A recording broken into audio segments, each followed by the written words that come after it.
Where do we come from? I think that's the major question that we're going to try to address here in this gallery, which will bring us to the origin of life about 4 billion years ago, and with some of the earliest forms of life actually found in Canada from basically 4 billion years to roughly 200 million years ago with the dawn of dinosaurs and mammals. We are going to illustrate this story using some of the most spectacular fossils that this country has to offer, in particular from 4 UNESCO World Heritage Sites of Canada. The oldest UNESCO sites that we are going to illustrate in our gallery is Mistaken Point in Newfoundland.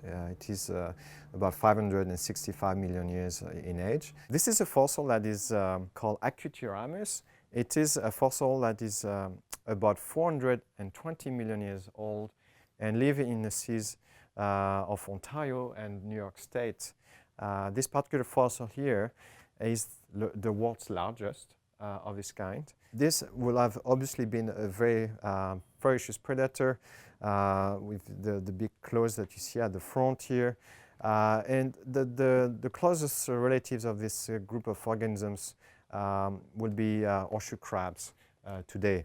It's also in a world where we see giant ferns, which could reach up to 30 meters or more in height. The second UNESCO site of Canada we are going to showcase is the Burr Shell in British Columbia, which is famous for the preservation of soft-bodied animals dating back to the Cambrian period. So this is about 508 million years in age. And at this site, we see the origin of most animal forms that we still know today, including ourselves.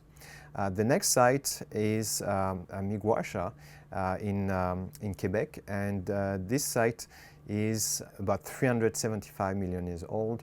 This is a site that provides one of the best records of fossil fish in the world from this time period, and show some of very intriguing forms that start to evolve features that will eventually allow fish to conquer the land. And the last site in Nova Scotia, this is a site that is from the Carboniferous period that illustrate the explosion of plant life that existed during that period and the evolution of amniotes. So for example, the first amniotic eggs will have been from that time period. It's a way for us to understand our roots and understand that life is all connected to a single ancestor, and that life on Earth changed dramatically through time.